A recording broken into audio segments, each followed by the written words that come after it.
नमस्कार मित्रों, very good evening friends. This is Shekhar Mishra once again with you from Kanpur. और आज मैं कुछ साक्षात्कार करवाना चाहता हूं आप लोगों का। हमने अपने लाइफ साइकिल में, अपने जीवन के कालखंड में कुछ शब्द कई बार सुने।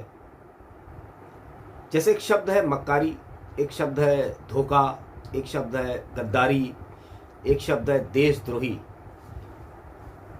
तो जब इनका शब्दों का जब कोई एक एग्जाम्पल समझना हो तो उसमें एक व्यक्ति है अरविंद केजरीवाल, जो आम आदमी पार्टी और दिल्ली का मुख्यमंत्री भी है। ये एग्जाम्पल है बेसिकली।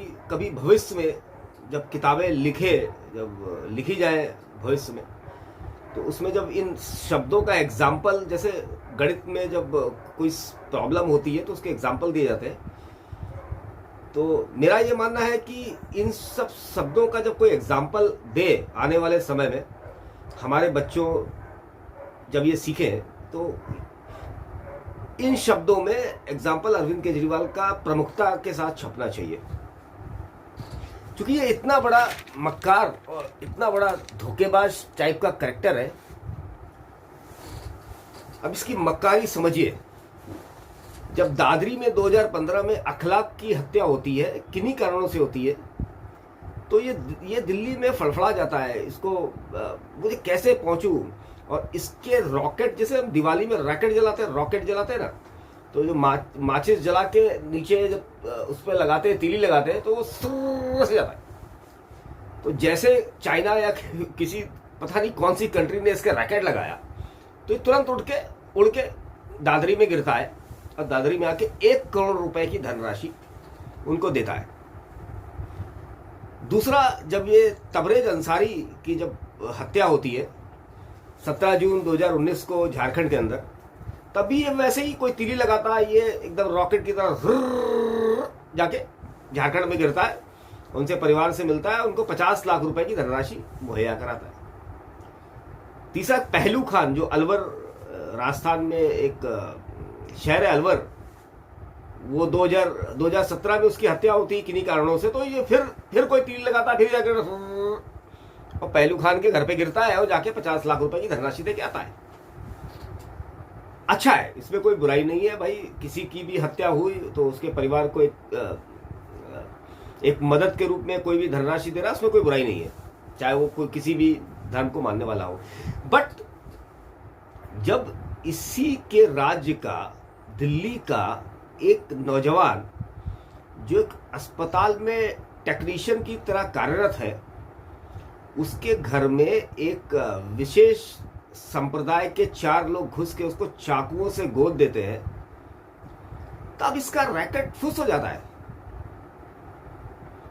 तब ये उड़ना छोड़ दीजिए, ये तो बात ही नहीं करता, क्योंकि इसको तीली बाहर से लगती नहीं है, क्योंकि ये किसी की कहीं ना कहीं किसी की दलाली कर रहा है। ये नंबर 1 का वामपंथी है और किसी ना किसी की दलाली कर रहा है, क्योंकि तीली लगाने वाला नहीं है वहां पर। रिंकू शर्मा तो आपके राज्य का है भाई साहब, आपके दिल्ली का है, जहां के आप मुख्यमंत्री हो। वहां पर तो आपका कोई मंत्री संतरी, nobody giving the statement and finance help तो आप छोड़ ही दीजिए।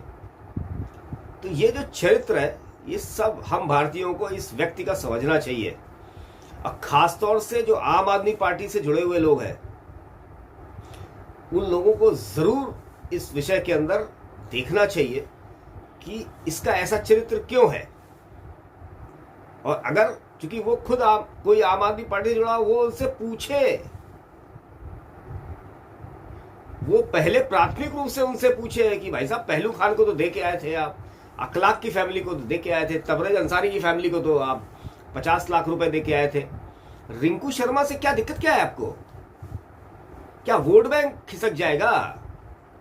क्या कहीं का तीली जो है, जहां से तीली लगता है, वो लोग नाराज हो जाएंगे? तो देखिए, समझिए भाइयों, ये अद्भुत समय है और हम लोग बहुत ब्लेस्ड है। ये इस कालखंड के अंदर हम लोग हैं और इन व्यवस्थाओं को देख रहे हैं और अपने सो कॉल्ड नेता और लीडर्स सबके चेहरे हमारे सामने आ रहे हैं।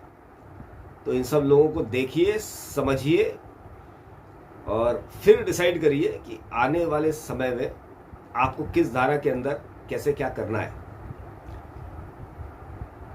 क्योंकि आज एक छोटा वीडियो बना रहा था तो मेरी कोशिश थी आप लोगों को समझा सकूं, और अगर ये अच्छा लगे तो आगे शेयर करिए और सब्सक्राइब करिए। बहुत बहुत धन्यवाद। Thank you so much. Bharat माता की जय। जय हिंद। शुभ रात्रि।